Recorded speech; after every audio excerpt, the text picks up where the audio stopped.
நாட்டாமை இல்லாம எதுவுமே நடக்காது இங்க.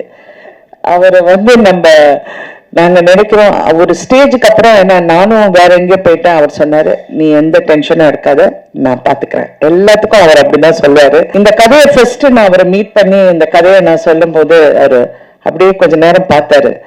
அப்புறம் அப்படியே யோசனை பண்ணாரு. யோசனை பண்ணி, மேடம் இந்த கதையெல்லாம் எடுத்தா நாங்க ஊர்ல இருக்க முடியாது மேடம் அப்படின்னாரு. சரி, ஊர்ல இருக்கிற மாதிரி ஒரு கதையை நீங்க பாருங்க அதை எப்படி பண்ணணும்னு. சரி அப்படின்னு சொல்லிட்டு அதுக்கப்புறம் நல்ல அதை ரொம்ப பிரமாதமா அவர் அப்கோர்ஸ் நீங்க எல்லாரும் பார்த்துட்டீங்க. பட் அது ரொம்ப அழகா அதுக்கப்புறம் அவர் கொண்டு அமைச்சு கொடுத்துட்டாரு. கிழக்கே போகும் ரயிலில் கோடம்பாக்கம் வந்தவர், எப்போதும் துணிச்சலும் நகைச்சுவையும் சேர்ந்து பெற்றவர். கடின உழைப்பும் விடாமுயற்சியும் இவரை கண்டால் சற்றே பொறாமைப்படும். வெள்ளித்திரையில் இந்திய சினிமாவை இன்றும் இறுக பற்றி இருப்பவர். சித்தி, செல்வி, அரசி, வாணி ராணி என தொலைக்காட்சி தொடரிலும் குடும்பங்களை கொள்ளையடித்தவர். கொளுத்தும் வெயிலில் குடையாய் உந்தன் சிரிப்பு, ஊரே காத்திருக்கும் உங்கள் வெற்றி முடிவு. இன்று தலைமைச் செயலகம் பேச வரும் மாஞ்சோலை கிளிதானோ, மான்தானோ, வேப்பந்தோப்பு குயிலும் நீதானோ, இப்போது கொஞ்சம் பேச வரலாமோ? ராதிகா மேடம் அவர்களை பேச அழைக்கிறோம்.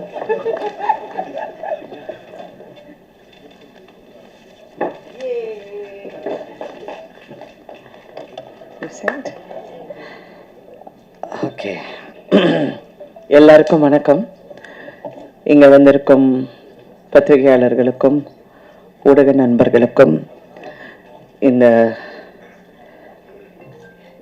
இந்த மாலையை சார்ந்த வெற்றிகரமாக இந்த சீரீஸை பார்த்த அனைவருக்கும் முதல்ல என் நன்றியை சொல்ல கடமைப்பட்டிருக்கேன். ஏன்னா கண்டினியூஸா பார்க்கறது ஒரு பெரிய சேலஞ்ச் தான். பட் நல்லா இன்ட்ரெஸ்டிங்காக இருந்தனால எல்லாரும் பார்த்துருக்கீங்கன்னு இப்போ நான் உள்ளே வரப்போந்து எல்லாரும் சொன்னாங்க. அதுக்கு நான் நன்றி சொல்கிறேன். இங்கே ZEE5 உடன் இணைந்து எங்களுடைய வெப் சீரிஸ் தலைமைச் செயலகம், இந்த தலைமைச் செயலகம் ஆரம்பித்ததுலேருந்து இது இப்போ கௌஷிக் ரொம்ப சுருக்கமாக பேசினாரு. நான் இமெயில் மட்டும் பெருசாக அனுப்புவார்.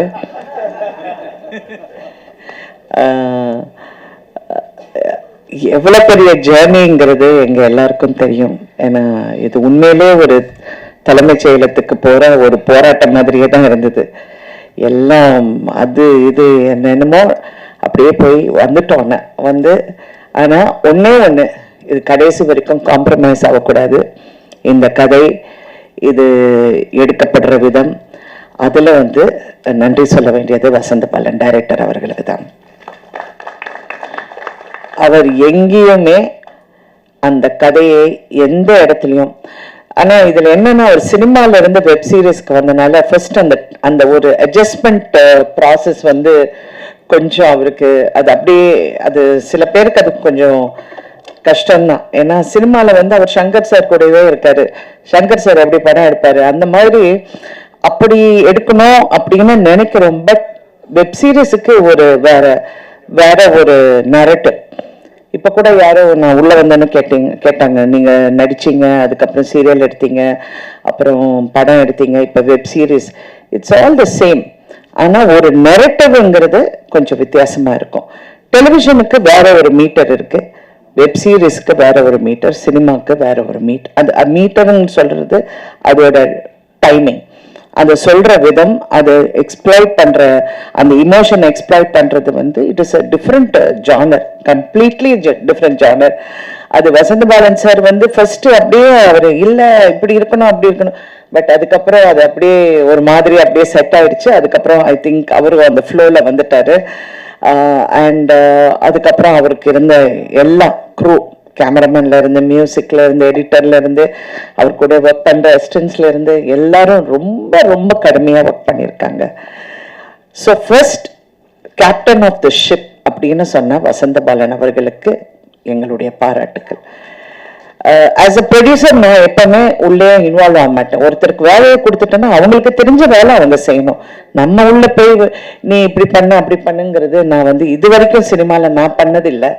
ஃபர்ஸ்ட் போறதுக்குள்ள எல்லாமே பேசிடுவோம். இந்த கதையை ஃபர்ஸ்ட் நான் அவரை மீட் பண்ணி இந்த கதையை நான் சொல்லும் போது அவர் அப்படியே கொஞ்ச நேரம் பார்த்தாரு. அப்புறம் அப்படியே யோசனை பண்ணாரு. யோசனை பண்ணி, மேடம் இந்த கதையெல்லாம் எடுத்தா நாங்க ஊர்ல எடுக்க முடியாது மேடம் அப்படின்னாரு. சரி, ஊர்ல எடுக்கிற மாதிரி ஒரு கதையை நீங்க பாருங்க அதை எப்படி பண்ணணும்னு. சரி அப்படின்னு சொல்லிட்டு அதுக்கப்புறம் நல்ல அதை ரொம்ப பிரமாதமா அவர் வந்து, அஃப்கோர்ஸ் நீங்க எல்லாரும் பார்த்துட்டீங்க, பட் அது ரொம்ப அழகா அதுக்கப்புறம் அவர் கொண்டு வந்து அமைச்சு கொடுத்துட்டாரு. So thank you Vasanth Balan sir, thank you for every thing.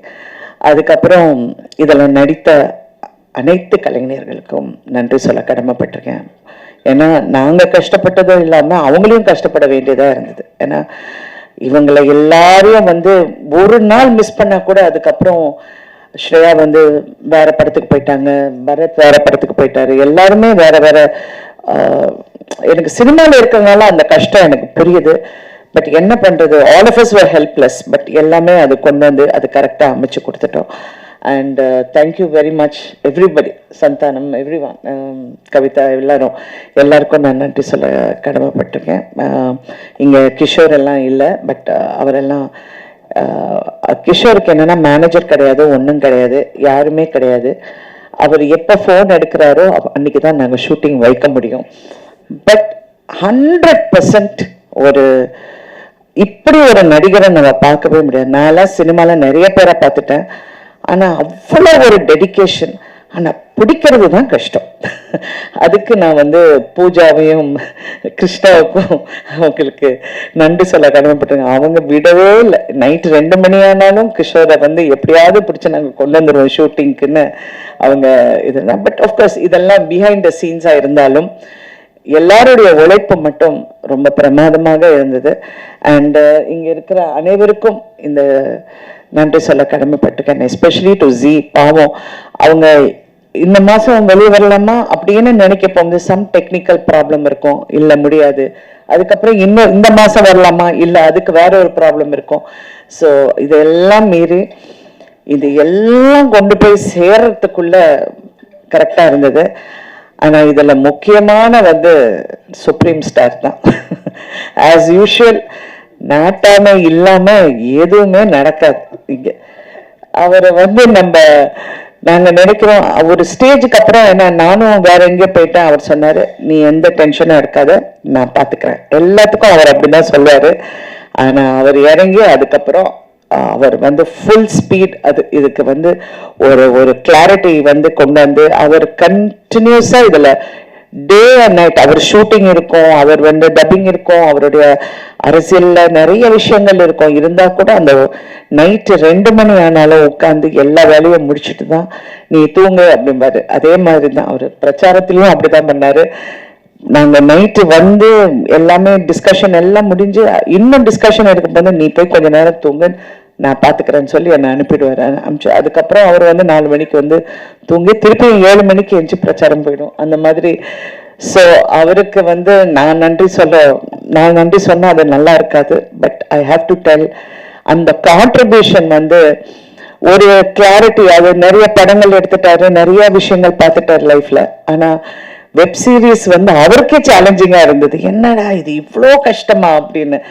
கஷ்டம்லாம் கிடையாது, பட் அது ஒரு 8 எபிசோட்ஸ்ங்கிறது வந்து ஒரு கிட்டத்தட்ட ஒரு 2-3 படங்கிற ஒரு கான்செப்ட் ஆயிடுது. ஸோ இருந்தாலும் இதுக்கு எல்லாத்துக்கும் எங்களுக்கு உறுதுணையாக இருந்த அனைவருக்கும் நன்றி சொல்ல கடமைப்பட்டிருக்கேன். இதில் யாராவது பேர் விட்டுருந்தேன் தயவு செஞ்சு மன்னிக்கவும். But thank you so much and I'm so happy. எல்லாரும் இதை பார்த்து ரசிச்சிருக்கீங்க, நல்லா இருக்குன்னு சொல்லியிருக்கீங்க. நிறைய பேர் ட்வீட் பண்ணியிருக்கிறதும் நான் பார்த்தேன், இந்த மாதிரி ரொம்ப நல்லா இருக்குன்னு. I'm so happy. இது வந்து எங்களுடைய web series, first web series ரடானுக்கு. ஃபர்ஸ்ட் ஒரிஜினல் ஓடிடி கண்டென்ட்னா நாங்கள் தான் பண்ணோம். அப்போ சிறகுகள்ங்கிற ஒரு படம் சன் டிவிக்கு பண்ணியிருந்தோம். பட் இன்னைக்கு வெப் சீரிஸ்ங்கிறது இதுதான் first. And thank you so much for keeping the Radaan banner going.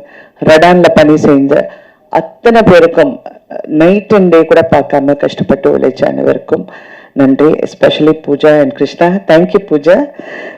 இன்னைக்கு தான் மாஸ்கை கழட்டி எல்லாரும் பார்த்துருக்காங்க. ஸோ அதுக்காக எல்லாரும் ஒரு பெரிய கைத்தட்டல். So thank you everybody, thank you for watching, and நீங்க உங்களுடைய positive reviews உங்களுடைய positive comments கண்டிப்பா this will be another milestone for Adan. Thank you so much.